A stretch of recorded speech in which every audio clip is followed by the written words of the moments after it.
Edouard, par là, tu dois clapper. Trop bien. Edouard Baird, Sabrina Madani, première. C'est ouvert la nuit, Ouais. ici, au Festival des films francophones d'Angoulême. Elle fait des animations. Pendant l'intitulé d'émission, elle fait ouais, yeah. On dirait à l'époque Chariolet qui jouait du piano. Et j'étais contente. Mais vous êtes magnifiques tous les deux, c'est formidable donc de vous avoir. Sabrina, quand même, jouer avec cette énergie humaine dans ce Oh là là, film. mais ouais, non, mais- Racontez-moi cette expérience. Froid dans nos Sabrina, racontez-moi comment vous êtes retrouvée dans ce film avec cette énergie Alors, humaine. si Edouard veut bien me laisser répondre. Oui, regardez comment il le fait bien. Hein. Il fait le mignon, il fait le gentil. Mais il n'est pas gentil ni mignon. Non, bah si. Non, non, pas du tout. Non, c'est un amour. Ça a été génial de tourner avec Edouard, mais j'avais la pression. J'avais l'impression parce que comme vous pouvez le voir, il a l'art des mots déjà, et puis il a une aisance déconcertante, donc forcément moi j'avais la pression, j'avais peur de jouer avec lui, peur de ne pas être à la hauteur, peur de pas assurer. Non, Edouard, vous lui avez fiché la trouille, hein. Je crois pas. Non, Ah non, ouais. non, Si. non, parce que c'est très différent les atmosphères de plateau. Oui, Là, on est c'est détendu vrai. parce que ça y est, le film est un peu sur des rails. On a été content de la façon dont les gens l'ont reçu hier, donc on s'autorise, on desserre un On peu se la lâche. cravate, mais on était non, vous savez, sur un plateau, on fait pas, c'est pas pareil du tout. Et puis je crois pas que Sabrina, je crois qu'il lui en faut beaucoup plus pour déstabiliser. Non, mais Elle le fait très bien. Non mais c'est vrai que vous cherchiez un homme pour le rôle et puis vous avez trouvé Sabrina.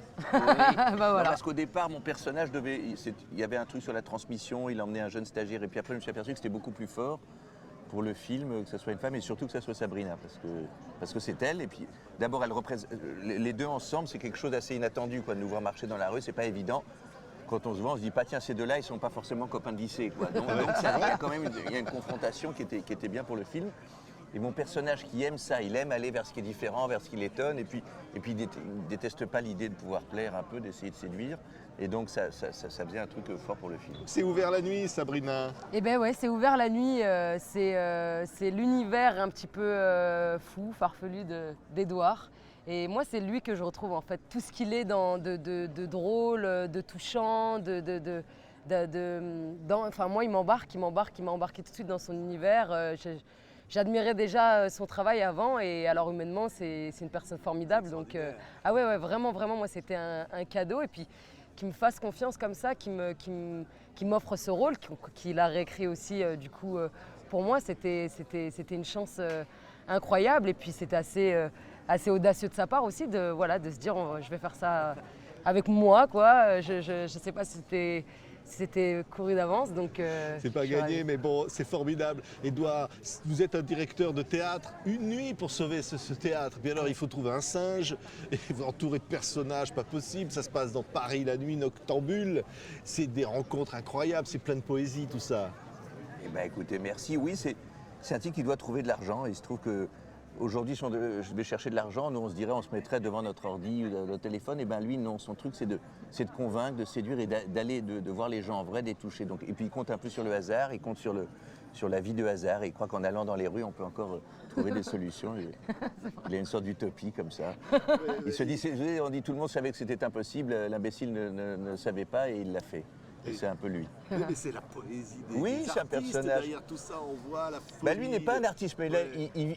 il vit à l'artiste, mais c'est un gestionnaire bizarrement. C'est que ça marche quand même son truc. C'est qu'on peut aujourd'hui, c'est un petit patron. Oui. Il pourrait avoir un garage, il pourrait avoir un journal, mais sa façon de vivre est comme ça, est accidentelle et ça tient. C'est rafistolé, ça prend l'eau de là et puis il y va.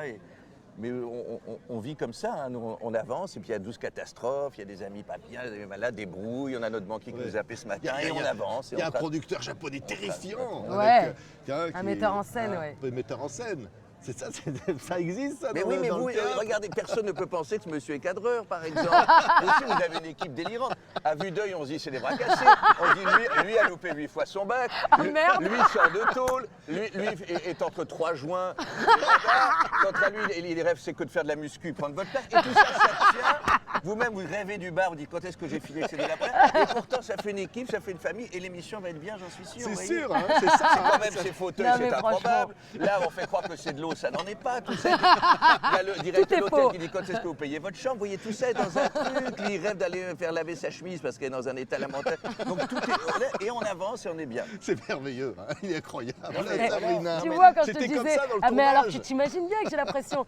Non, Edouard, c'est vrai que par contre, effectivement, sur le plateau, il est beaucoup beaucoup plus calme, beaucoup plus sérieux.